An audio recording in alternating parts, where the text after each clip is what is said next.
आज इस take talk video में मैं आपसे बात करूंगा क्रिप्टो और एनएफटीज पर। जो लोग क्रिप्टो मार्केट के बारे में जानते हैं, पढ़ते हैं या फिर काफ़ी लंबे वक्त से मार्केट में है, वो तो एनएफटीज के बारे में जानते हैं। पर जो न्यू इन्वेस्टर्स हैं क्रिप्टो मार्केट में, जो लोग नए हैं, उनको एनएफटीज का कॉन्सेप्ट उतना अभी क्लियर नहीं है। एंड इसीलिए आज आपके लिए मैं वीडियो लेकर आया हूँ जिसमें बात करेंगे क्रिप्टो और एनएफटीज की। जानेंगे कि इनमें बेसिक डिफरेंस क्या होता है, कैसे लोग एनएफटीज के थ्रू भी पैसा कमा सकते हैं, एंड क्रिप्टो मार्केट क्यों गिर रही है, कब आगे फिर से बुल रन हमें यहाँ पे देखने को मिल सकता है, इस पर भी आज बात कर रहे हैं। एंड आज मेरे साथ हैं इन सब पर बात करने के लिए गार्जियन लिंक एनएफटी प्लेटफॉर्म के chief financial officer CFO Harish Iyer. Welcome to uncut Harish. सबसे पहले आपसे मैं यही जानना चाहूंगा कि क्रिप्टो और एनएफटीज में क्या फर्क होता है, ये दोनों चीजें कितनी सिमिलर हैं, यहाँ पर कितना डिफरेंस है, आप व्यूअर्स को बताएं। देखिए, एनएफटी और क्रिप्टो बेसिकली जो उनकी बेस टेक्नोलॉजी है विच इज़ ब्लॉकचेन, वो कॉमन है। और ब्लॉकचेन ऐसी टेक्नोलॉजी है जहाँ पे अगर आप कुछ खरीदते हो तो आपका नाम एक डेटाबेस में लिख दिया जाता है और उसको फिर इरेज नहीं कर सकते। ये कॉन्सेप्ट है। अगर कोई चाहता है कि वो निकाल दिया जाए तो निकाल नहीं सकता, वो उसके ऊपर कुछ जुड़ेगा पर वो निकालना नहीं जा सकता। ये मेन चीज़ है ब्लॉकचेन के बारे में, right, in a very very simplistic sense. Crypto जो है वो अभी वो मेटावर्स की कॉन्सेप्ट आई हुई है जहाँ पे ये वर्चुअल अवतार, ये 3 डायमेंशनल यूनिवर्स जो बन रही है, ये इंटरनेट जैसे बना था 30-40 साल पहले, वैसे अभी ये मेटावर्स की कॉन्सेप्ट आई है। तो अभी मेटावर्स में 2-3 चीज़ें हैं। एक तो करेंसी चाहिए आपको, अगर आप मेटावर्स में कुछ खरीदना बेचना चाहते हो तो वहाँ पे ये क्रिप्टो करेंसी आ जाती है, जहाँ पे लोग खरीद बेच सकते हैं just like in your regular universe. जैसे आप दुकान में जाके कुछ खरीदते हो, मेटावर्स में भी जाके आप खरीद सकते हो। वहीं पे हम बढ़ रहे हैं धीरे धीरे। ये टेक्नोलॉजी अभी काफ़ी नई है, पिछले 10 साल में ही आई है और रोज़ कुछ ना कुछ नया आता रहता है, बट कॉन्सेप्चुअली यही है। जो लोग क्रिप्टो करेंसी खरीद रहे हैं इसीलिए खरीद रहे हैं कि अभी आप देखो तो the way internet has evolve पिछले 20-30 साल में, मेटावर्स जब बनेगा it could be the new form of internet 2 या 3 या 4 कह सकते हैं, अगली वर्जन हो जाएगी इसकी। एंड जो लोग जल्दी इसमें इन्वेस्ट करते हैं ऑब्वियसली उसमें बेनिफिट्स बहुत होंगी उनको in terms of capital realisation and so on. तो वो एक मोटिव है। स्पेकुलेशन तो ऑफकोर्स हो रही है बिकॉज बिटकॉइन की रेट जो थी $2,000 से शुरू हुई, $50,000 तक पहुंच गई, अभी नीचे आई है। तो lot of people speculate also and lot of people use it because उनको इन्फ्लेशनरी हेज चाहिए। तो इन्फ्लेशन हो रही है, क्रिप्टो करेंसी में पैसे पड़े हैं, डाल के रख दो, it will keep going up. That is one of the reason. So various reasons cryptocurrency में लोग इन्वेस्ट कर रहे हैं। हालांकि अभी मार्केट डाउन है पर ये पिकअप हो जाएगी और फ्यूचर भी इसकी अच्छी है, ऐसा नहीं कह सकते कि नहीं है। एनएफटी और क्रिप्टो करेंसी में डिफरेंस ये है कि एनएफटी में आप कोई भी, अभी आप डिजिटल एसेट लो, कहो कि आपने एक फोटोग्राफ बना दिया, उसको डिजिटाइज कर दिया, मैं उसी फोटो को कॉपी करके अपने डेस्कटॉप में डाल लूँ तो आप कैसे प्रूव करोगे कि वो मेरी फोटोग्राफ है या आपकी है? तो एनएफटी क्या करती है कि उसको डिजिटाइज करके ब्लॉकचेन में रिकॉर्ड कर देती है। तो the ownership of that digital asset lies with a person, that is proof that वो उसी की एसेट है। That is the difference. और एक बार ये एनएफटी बन जाती है और आप खरीद लेते हो उसको, तो आप खरीद बेच सकते हो।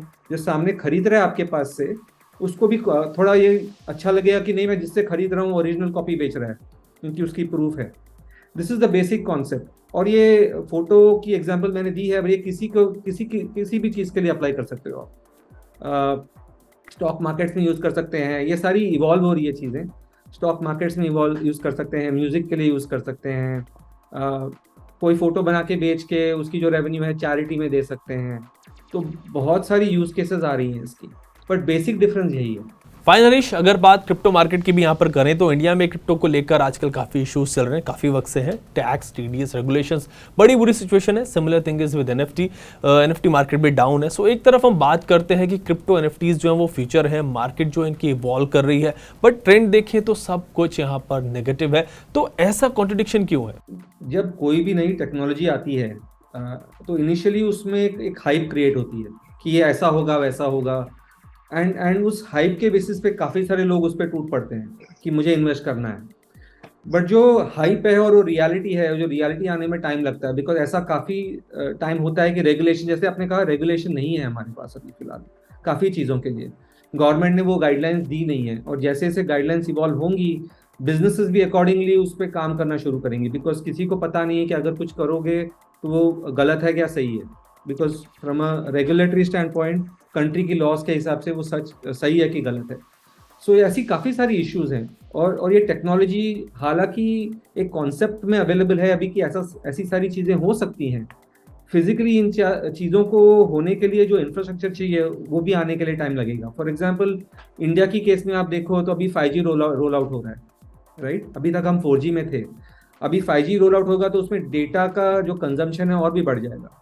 तो पोटेंशियली इसके वजह से NFT, क्रिप्टो या मेटावर्स की जो कॉन्सेप्ट है उसको और थोड़ा सपोर्ट मिलेगा, बिकॉज और भी ज़्यादा लोग डेटा कंज्यूम करेंगे, ऑनलाइन इजीली जा पाएंगे, कनेक्टिविटी की इश्यूज नहीं होंगी। सिमिलरली जैसे गवर्नमेंट की रेगुलेशंस आएंगी और जैसे जैसे क्लैरिटी आएगी, government will also create infrastructure कि अभी ऐसा नहीं है कि ब्लैक मार्केट में जो ट्रेडिंग चल रही है वो कंटिन्यू नहीं हो सकती ज़्यादा। तो at some point of time governments, India में ही नहीं all over the world, governments are stepping in to formulate regulations. जैसे रेगुलेशंस आएंगी, more businesses will start adopting crypto and NFTs की कॉन्सेप्ट जो है वो। टेक्नोलॉजी एकदम अच्छी है, right? We have to understand that. But वो जो स्टार्टिंग फेज में जो अनाउंसमेंट्स होते हैं कि ऐसा सब कुछ हो सकता है, वो होने के लिए टाइम लगता है एंड बीच में लोग छोड़ के चले जाते हैं। तो जो कर्व होता है, हम वही उसी मोड पे हैं अभी कि और कितना टाइम लगेगा for NFTs to really stabilise and इसकी जो यूज केसेस है वो बढ़ जाएंगी, कौन सी इंडस्ट्री में यूज होंगी। हरीश, आपने कहा कि टेक्नोलॉजी अच्छी है, फ्यूचर यही है, सो ये गवर्नमेंट के समझ क्यों नहीं आ रहा है? आप लोग अपनी बात गवर्नमेंट को समझा नहीं पा रहे हैं, या फिर गवर्नमेंट समझ नहीं पा रही है, या फिर कुछ और बात है? आई मीन गवर्नमेंट इसे डाउनग्रेड नहीं कर रही। To be very very honest, मैं काफ़ी सारी कंट्रीज़ की रेगुलेशन को ट्रैक करता हूँ एंड सभी कंट्रीज़ में स्टेटस सेम ही है, राइट? इन द सेंस कि कुछ कंट्रीज़ थोड़ी आगे हैं, कुछ थोड़ी पीछे हैं। इंडिया इतनी भी पीछे नहीं है। रेगुलेशन आई नहीं है, मैं मानता हूँ, बट ये रेगुलेशन बहुत, बिकॉज ये टेक्नोलॉजी बहुत नई है। गवर्नमेंट इज ऑल्सो कंसर्न कि अगर कुछ रोल आउट करेंगे तो उसकी यूज कैसी होगी, गलत यूज नहीं होनी चाहिए। India has some valid concerns on black money और terror and laundering, anti money laundering हो गया। सो इन सब चीज़ों का भी ध्यान देना पड़ता है। तो I think because of that the government is taking it's time. But having said that, बाकी कंट्रीज ने भी सिमिलर अप्रोच ही लिया हुआ है। ऐसा नहीं है कि हम बहुत पीछे रह गए हैं इन terms of regulation. So I think government is taking everything into account and then formulating a policy. Harish, India में क्रिप्टो बिल की बात चल रही है काफ़ी वक्त से। वर्चुअल डिजिटल एसेट्स अगर हम कहें तो NFTs भी इसमें आ जाते हैं। So what do you think कि कब तक इंडिया में हम इस पर रेगुलेशंस बिल जो है वो एक्सपेक्ट कर सकते हैं? ऑल्सो ग्लोबली इस पर क्रिप्टो को लेकर, NFTs को लेकर क्या चल रहा है? So I think हमारी गवर्नमेंट, जहाँ तक मुझे पता है, has been speaking to several other governments. अभी फॉर एग्जांपल US और UK में फ्रेमवर्क की बात चल रही है। साउथ ईस्ट एशिया में भी वियतनाम वगैरह ने क्रिप्टो फ्रेमवर्क की डिस्कशन शुरू कर दी है। तो काफ़ी सारी कंट्रीज़ में क्रिप्टो के बारे में फ्रेमवर्क की बात चल रही है। Singapore has also announce some changes recently, और Dubai is heavily promoting crypto licensing and NFT market place वगैरह। सो काफ़ी सारी कंट्रीज़ और सिटीज़ ने क्रिप्टो को लेके काफ़ी सारा काम शुरू कर दिया है। नाउ सबकी अपनी अपनी रिक्वायरमेंट्स है। दुबई, सिंगापुर जैसे कंट्रीज़ हैं, उनको इन्वेस्टर्स चाहिए and they want foreign exchange to come and they want to be an open business economy. ये छोटी इकोनॉमीज हैं relative to India. India has other, I think, concerns like we discussed earlier about terrorism and black money and so on and so forth. So I think definitely ये regulation जल्दी आ जाएगी। मुझे लगता है अगले साल तक आ जानी चाहिए रेगुलेशन, कुछ ना कुछ। RBI is already, I think, doing a trial run of the CBDC is what I was reading recently.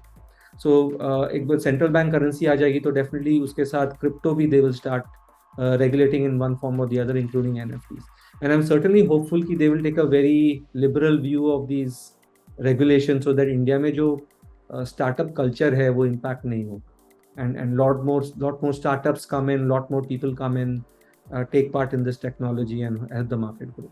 Also Harish, G20 meeting भी होने वाली है, उसमें भी क्रिप्टो पर बात हो सकती है। कुछ मेजर डेवलपमेंट्स जो है वो वहाँ से भी सामने आ सकते हैं। बिल्कुल बिल्कुल। आई थिंक ये जो गवर्नेंस फ्रेमवर्क है G20 में शायद डिस्कस होगा, और वहाँ पे जो बेसिक फ्रेमवर्क बैंकिंग के बीच, एटलीस्ट CBDC के बारे में, I think that will be agreed with the G20, because ये इंटर बैंक ट्रांजेक्शन्स जो वर्चुअल करेंसी में होंगी शायद CBDC के थ्रू ही होंगी।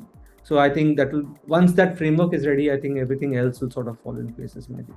ओके हरीश, एक बात और क्लियर करें कि जैसे क्रिप्टो पर 30% टैक्स देना है, तो क्या सेम प्रोविजन यहाँ पर एनएफटीज के लिए भी है इंडिया में? तो जो 30% टैक्स लगता है वो कैपिटल गेन्स पे लगता है आपको। सो आप जब भी कुछ बेचोगे कमाओगे, आई मीन स्टॉक मार्केट में 20% लगता है, यहाँ 30% लगता है। और एनएफटी को अभी फिलहाल गवर्नमेंट ने क्रिप्टो के ग्रुपिंग में ही डाला हुआ है। सो राइट नाउ यस, एनएफटी के बेचने पर भी आपको 30% टैक्स लगेगा। फाइन हरीश, हम देख रहे हैं कि क्रिप्टो मार्केट काफी वक्त से डाउन है, बियर मार्केट पीरियड चल रहा है। सो क्या इसकी वजह से भी लोग एनएफटीज की तरफ स्विच कर रहे हैं क्या? ओवरनाइट शिफ्टिंग तो नहीं हुई है, लोग आ रहे हैं ग्रेजुअली। एनएफटी क्रिप्टो के बाद आई हुई है कॉन्सेप्ट, और अभी काफी डेवलप हो रही है लास्ट फ्यू मंथ्स में। तो आप यू कैन सी कि पीपल आर ग्रेजुअली शिफ्टिंग, जैसे उनको समझ आ रही है एनएफटी की कि एनएफटी क्या ऑफर करती है उनको, तो मोर और more people are shifting. At the same time काफ़ी सारी नई कॉन्सेप्ट्स आई हैं, जैसे कि प्ले टू अर्न गेम्स आई हैं जो एनएफटी पे चलती हैं, डिजिटल आर्ट है जो एनएफटी पे चलती है। तो इन सारी चीज़ों में भी लोगों की इंटरेस्ट काफ़ी बढ़ती दिख रही है अभी। फॉर एग्जांपल हम लोग जो कंपनी चलाते हैं वहाँ पे हम एनएफटी गेमिंग करते हैं। वहाँ गेमिंग में हम एनएफटीज के थ्रू गेमिंग लोग से करवाते हैं। That people can actually make money, they can खरीद बेच सकते हैं एनएफटी को, they can make money from that, rent कर सकते हैं एनएफटी को। ये सारी कॉन्सेप्ट्स अभी नई हैं काफ़ी सारी। एक दो देशों में अच्छा चला है ये सारा, बट इंडिया में काफ़ी नई चीज़ है ये। तो आई एक्सपेक्ट कि more and more people will shift to NFTs moving forward. Harish, metaverse में एनएफटीज का क्या यूज केस हो सकता है, मतलब आगे जाकर इन फ्यूचर, वो समझा। तो अगर अज्यूमिंग कि ये metaverse really happens, right, and it is as nice as people are saying it will be, literally आपको you don't have to travel across country, पूरी दुनिया आपके पास आ रही है, right. In a metaverse you can go anywhere and do anything. तो आप बेसिकली आप बैंकिंग कर सकते हो, या फिर मूवी देखने जा सकते हो, या फिर गेम खेल सकते हो, या फिर दोस्तों के साथ शॉपिंग जा सकते हो। और इन चीज़ों को करने के लिए आपको दो तीन चीज़ें की ज़रूरत होगी। एक तो आपको क्रिप्टो करेंसी की ज़रूरत होगी, in some form of currency in the metaverse, right. अभी गवर्नमेंट्स उसको रेगुलेट करेंगी, but there will be some form of currency in the metaverse which is interchangeable. And the second is because the entire metaverse is digital, ownership की proof की ज़रूरत होगी वहाँ, and that is where NFTs come in, right. तो आप कुछ भी खरीदोगे, say you go to a shopping mall and you are buying a piece of clothing, for example, in our example, that clothing could be a NFT in the digital world, but in physical world में आपको physical delivery होगी उन कपड़ों की, right? तो ऐसा हो सकता है। आप मैकडोनल्ड्स में सपोजिंग जाके बर्गर ऑर्डर करते हो, तो वहाँ पे NFT की बर्गर आप खरीदोगे और फिजिकल बर्गर आएगा आपके पास, घर पे डिलीवरी होगी। So all these things can happen. So use cases बहुत है, depending on the how it is applied. तो आप गेम खेल रहे हो तो गेमिंग टोकन्स हो सकती हैं, NFTs with in the metaverse also. I mean, all kinds of shopping, digital avatars, music sales, anything and everything you can do on the metaverse will have an application with NFT. Harish, gaming NFTs की बात अगर करते हैं तो India में youth बहुत है, लोग गेमिंग बहुत ज़्यादा करते हैं। सो गेमिंग एनएफटीज क्या होती हैं? So gaming NFT is just like any other regular NFT. Basically आप जैसे NFT बनती है, अगर आप सपोजिंग एक डिजिटल आर्ट बनाते हो, आपने क्रिकेटर का एक एग्जांपल ले लिया, क्रिकेटर की आर्ट बना दी आपने, तो वो क्रिकेटर का जो ओनरशिप है उस आर्ट का, वो आपका हो जाता है based on the blockchain technology. उस आर्ट को आप लेके गेम के अंदर यूज़ कर सकते हो। फॉर एग्जांपल, मैंने आपको एक बैट्समैन दे दिया या फिर एक बैट दे दिया जिसके थोड़े स्पेशल पावर्स हैं फॉर एग्जांपल, तो उस पावर्स को आप लेके जाके क्रिकेट की मैच में खेल सकते हो। और जैसे जैसे आप खेलोगे, just like any batsman matures, his game becomes better as he matures, उस बैट की भी क्वालिटीज़ बढ़ती जाएंगी, या तो फिर उस प्लेयर की भी क्वालिटीज़ बढ़ती जाएंगी। बिकॉज आप गेम्स खेलोगे, आप जीतोगे, तो गेम्स में आपको पॉइंट्स मिलेंगे, उससे आप अपग्रेड करते जाओगे अपने NFT को। तो अगर सपोजिंग मैं एक एक्सपीरियंस प्लेयर हूँ जो NFT से खेल रहा हूँ, मैं 100 मैच खेल चुका हूँ, मेरा प्लेयर बहुत एक्सपीरियंस हो जाएगा बेस्ड ऑन द विन्स जो मैंने गेम जीते हैं उसके बेसिस पे। अगर आप नए आ रहे हो तो आपको वो खरीदना पड़ेगा मुझसे, अगर मैं बेचना चाहूँ तो ऑब्वियसली उसकी मैं वैल्यू डाल के बेच सकता हूँ आपको मार्केट प्लेस में जाके। तो इस तरह मेरे भी पैसे बनेंगे, और आपको अगर एंट्री चाहिए जल्दी एक्सपीरियंस लेवल पे, तो आपको एंट्री मिल जाएगी। तो it's like a win win situation. Harish, gaming NFTs का फ्यूचर कैसा दिखता है आपको इंडिया में? बहुत ब्राइट दिख रहा है मुझे, बिकॉज इंडिया में जो मिलेनियल मार्केट है वो काफ़ी बड़ा है। Lot of interest in gaming, काफ़ी सारी कंपनियां they are already doing very well, and I think हमारे पास काफ़ी सारी यूनिकॉर्न्स भी बन चुकी हैं गेमिंग की। तो certainly NFT is the next phase where लोग जो आप कुछ खरीदते हो, अभी तक ऐसा चल रहा था कि आप गेम में सिर्फ पैसे डालते थे खेलने के लिए, आप उसमें से पैसे बना भी सकते हो, right, and which is a very nice concept. You are spending a lot of time with in the game to play. अगर आप उसको मोनेटाइज करके पैसे बना सकते हो तो I think a lot of people will be attracted to it. और ये सर्टनली इवॉल्व होता जाएगा. हमारे पास फॉर एग्जांपल हम जो NFTs देते हैं, आप गेम में यूज़ कर सकते हो. वो गेम जो NFTs हैं आपकी अपग्रेड होती जाती हैं. तो जैसे आप खेलोगे, जितना खेलोगे आपकी NFTs की वैल्यू बढ़ती जाएगी. फिर आप जाके उसको बेच दो तो you will make money for example, right. तो ये सारी कॉन्सेप्ट्स आ रही हैं. आप एक NFT जो है वो एसेट की तरह खरीदते हो. आप खेलना नहीं चाहते तो किसी और को रेंट पे दे सकते हो. तो वो रेंट करके वो खेलेगा और उसकी जो प्राइस मनी आएगी उसमें से आपको रेंटल आ जाएगी. तो ये सारी जो डिजिटल एसेट की कॉन्सेप्ट्स हैं ये काफ़ी नई हैं, पहले नहीं थी ऐसी चीज़ें. और जैसे जैसे ये टेक्नोलॉजी इवॉल्व होगी एंड रेगुलेशन सपोर्ट करती जाएंगी इन टेक्नोलॉजीज को, there will be a lot more use cases और यूसेज बढ़ती जाएगी. हरीश, एक और सवाल अक्सर यूजर्स की तरफ से आता है, एनएफटीज की इतनी महंगी क्यों होती हैं? आप जरा ये समझाएं कि एनएफटीज की वैल्यू के पीछे क्या वजह होती है, क्या रीजन होता है?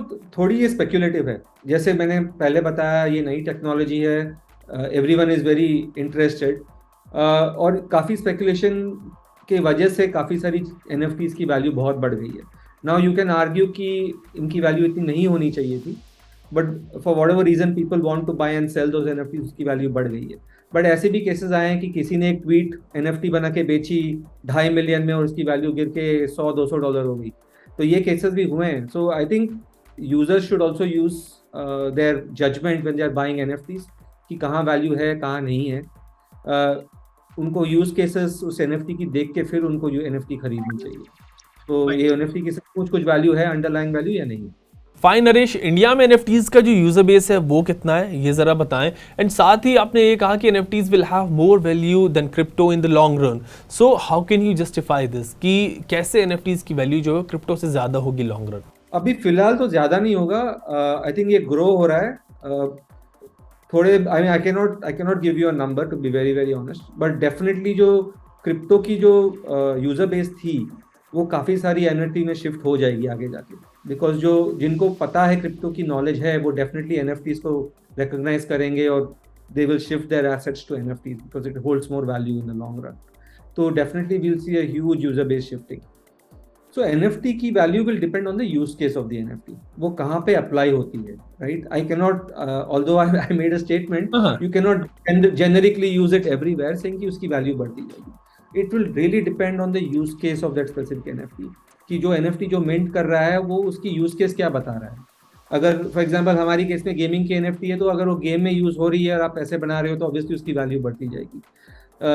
अगर कोई और जगह पे, अगर कोई पेंटिंग में किसी आर्टिस्ट ने कुछ म्यूजिक क्रिएट की है, उसकी NFT बनाई है, and that music is a unique music which only you hold, तो obviously that's a very valuable item which is unique to you and you are the only one who has ownership. So that could create value. So it really depends कि किस तरह की NFT है, क्या use case है उसकी, और आगे जाके लोग उसको परसीव कैसे करते हैं. ओके हरीश, अब आप ये भी समझाएं कि NFTs खरीदते वक्त लोगों को किन किन बातों का ख्याल रखना चाहिए और किन किन बातों से बचना चाहिए. तो जैसे मैंने कहा, 2-3 चीजें. एक तो NFT आप जब खरीद रहे हो कि आप देखो कि कौन बेच रहा है. पहले बात, it is not, should not be a fly bye night operator. अगर आप इंडिया में खरीद रहे हो तो लीगैलिटी की ऑब्वियसली ध्यान रखनी चाहिए थोड़ी बहुत. और तीसरी बात कि उसकी यूटिलिटी और यूज केस क्या है. आप खरीद तो लोगे, just because everyone else is buying you should not buy. I think you should see कि अगर सचमुच उसमें कुछ वैल्यू है लॉन्ग टर्म, और आप उसकी वैल्यू कैसे इंक्रीज होगी. Just because it is speculation, I don't think you should get into something like. Harish, जब हम बात करते हैं NFTs की एज एन इन्वेस्टमेंट टूल, तो लोग क्या ऐसा कर सकते हैं कि वो बेहतर NFTs बना सकें? Again it goes back to the use case of the NFT. अगर आप सिंपली कुछ डिजिटल एसेट बनाएंगे और आप बेचने के लिए डाल देंगे तो it will only have so much value. Maybe 1-2 बार बिक जाएगी because someone thinks it's interesting, but then for it to really grow in value it has to be very very unique. तो अगर आप ऐसा कुछ यूनिक बना पाते हो and you can make a NFT out of it, then obviously उसकी value increase होती जाएगी as with any other product. Otherwise अगर आप उस NFT को किसी प्रोडक्ट के साथ लिंक कर सकते हो, एंड आप अगर supposing you are selling a NFT and you are giving a physical product along with that NFT and that product has value, then potentially the NFT will also carry some value. ऐसी चीजें देख सकते हैं आप. I mean there are a lot of applications. अगर आप NFT movie tickets दे रहे हो और वो मूवी टिकट्स और फिर कॉन्सर्ट बहुत यूनिक कॉन्सर्ट है जिसकी value once in a lifetime आती है और आप NFT के थ्रू बेच रहे हो, तो potentially you can have short term value as long as the concert happens and people are attending that concert for example. तो ये सारी यूज केसेस तो बहुत हैं, but it really depends on the NFT and situation के ऊपर। हरीश, आपने कहा कि आपका प्लेटफॉर्म गार्जियन लिंक जो है वो सिंगापुर बेस्ड है। सो अगर इंडियन यूजर्स आपके प्लेटफॉर्म से NFTs खरीदते हैं तो क्या इसमें कुछ रिस्क इन्वॉल्व है?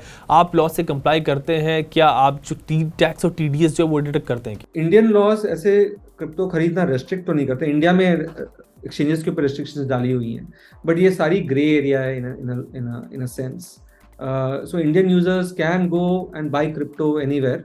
तो जैसे हम सिंगापुर से चला रहे हैं, सिंगापुर में क्रिप्टो लीगल है। सिंगापुर में it's defined as a digital asset and people can buy and cell.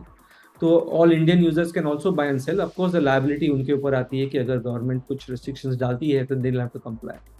But as of now I think just like in any other country you can buy and go and buy crypto as long as it is not through an Indian exchange। यहाँ पे regulations ये हैं। Fine Harish, that was insightful. आपने crypto NFTs दोनों के बारे में समझाया हमें। कोशिश करेंगे कि फिर से आपके साथ जुड़े, नए टॉपिक पे बात हो, कुछ नए सेट ऑफ क्वेश्चंस के साथ। आप हमारे साथ जुड़े इसके लिए शुक्रिया एंड टेक केयर।